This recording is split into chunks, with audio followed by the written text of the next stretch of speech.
आज के इस क्लास में हम कक्षा 6 के विज्ञान से अध्याय 5 बतलाएंगे और जिसका नाम है पृथक्करण। ठीक है, तो इसके सभी प्रश्न एवं उत्तर को हम हल करेंगे। ठीक है, तो यहाँ पे देख लीजिए अध्याय 5 का ये अभ्यास है। इस अभ्यास का प्रश्न संख्या 1 है, सही उत्तर चुनिए।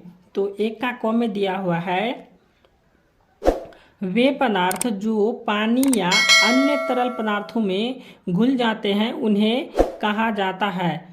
तो यहाँ पे क का 1 नंबर ऑप्शन है घुलनशील, 2 में है अघुलनशील, 3 में है थिराना और 4 में है निथारना। ठीक है, तो इसका जो है सो ऑप्शन नंबर 1 हो जाएगा घुलनशील। ठीक है, तो वे पदार्थ जो पानी या अन्य तरल पदार्थों में घुल जाते हैं उसे हम क्या कहते हैं, घुलनशील कहते हैं। अब यहाँ पे ख नंबर प्रश्न है, पदार्थों को अलग अलग करने की क्रिया कहलाती है। उसका हो जाएगा ऑप्शन नंबर 1 में वाष्पीकरण, 2 में है चुनना और 3 में है छानना। तो इसमें जो है सो ऑप्शन नंबर सभी हो जाएगा। ठीक है, तो ये हो जाएगा ऑप्शन नंबर 4। अब ग नंबर प्रश्न है, जल में अघुलनशील एवं जल से भारी कण बर्तन के पेंदे में जम जाने की क्रिया कहलाती है। तो इसका ग का ऑप्शन नंबर 1 है पृथक्करण और 2 में है निथारण और 3 में है थिराना और 4 में है इनमें से कोई नहीं। तो इसका हो जाएगा ऑप्शन नंबर 3 थिराना। ठीक है, तो क्या कहेंगे हम, जल में अघुलनशील एवं जल से भारी कण बर्तन के पेंदे में जम जाने की क्रिया क्या कहलाती है, थिराना कहलाती है। ठीक है,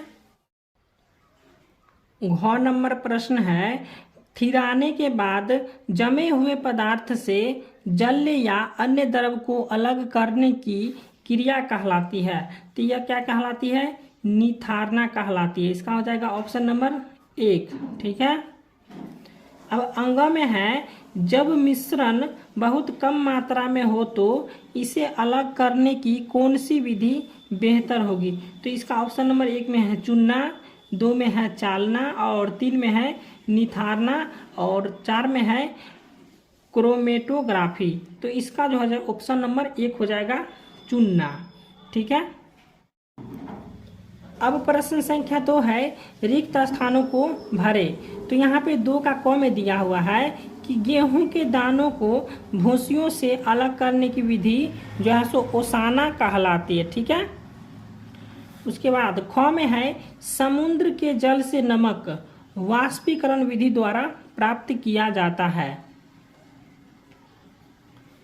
अब ग में है, चाय की पत्ती को चाय से अलग करने की क्रिया छानकर कहलाती है। ठीक है, जिसे हम छानकर बोलते हैं, यहाँ पे छानकर लिखा हुआ है। ठीक है, अब घ में है, क्रोमेटोग्राफी का उपयोग पेड़ पौधे में पाए जाने वाली दवाइयों को अलग करने के लिए जो किया जाता है। तो ये हो गया प्रश्न संख्या 2 का।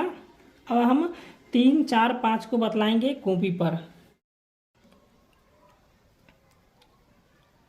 प्रश्न संख्या 3 है, मिश्रण से अवयवों को अलग करने की जरूरत क्यों होती है। तो इसका जो आंसर हो जाएगा वो होगा, मिश्रण से अवयवों की अलग करने की जरूरत इसलिए पड़ती है क्योंकि मिश्रण में अनेक हानिकारक तथा अनुपयोगी पदार्थ मिले या घुले होते हैं। यदि उन्हें मिश्रण से अलग नहीं किया जाए तो वे हमारे शरीर को नुकसान पहुंचा सकते हैं। ठीक है, अब चौथा प्रश्न है, बालू और चीनी के मिश्रण को कैसे अलग किया जा सकता है, लिखिए। तो इसका उत्तर हो जाएगा यानी आंसर कि बालू और चीनी के मिश्रण को अलग करने के लिए हम सर्वप्रथम बालू और चीनी के मिश्रण को पानी में घोल लेंगे जो घुलनशील है। वह घुल जाएंगे और अघुलनशील पदार्थ बालू बर्तन के पेंदे में रह जाएंगे। तब घोल को अघुलनशील पदार्थ से छान लेंगे। इसके बाद जल का वाष्पन करेंगे और चीनी प्राप्त कर लेंगे। तो ये हो गया प्रश्न संख्या 4 का। अब प्रश्न संख्या 5 है, पृथक्करण की किन्हीं 3 विधियों को वर्णन करें। ठीक है, तो यहाँ पे 3 विधि का वर्णन करना है। ठीक है, चलिए उसको हम बतलाते हैं।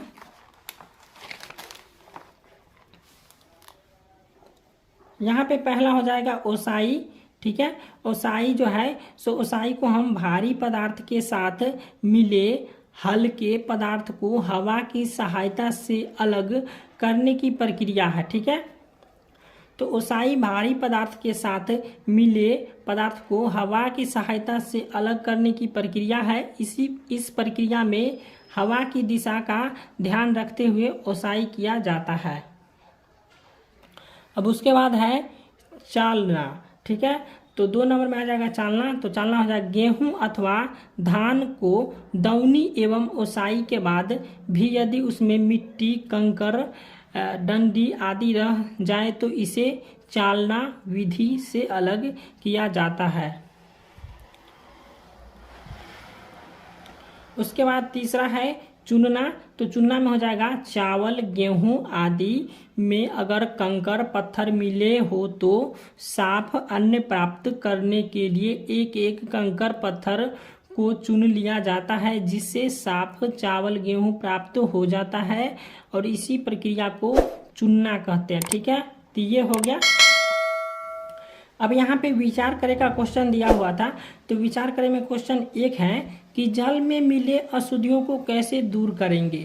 तो इसका उत्तर हो जाएगा कि जल में मिले अशुद्धियों को हम बारीकी कपड़े से छानकर या हम इसे गर्म करके ठंडे करके दूर कर सकते हैं। और दूसरा प्रश्न है दूध किन किन पदार्थों का मिश्रण है। तो यहाँ पर हो जाएगा मक्खन एवं जल।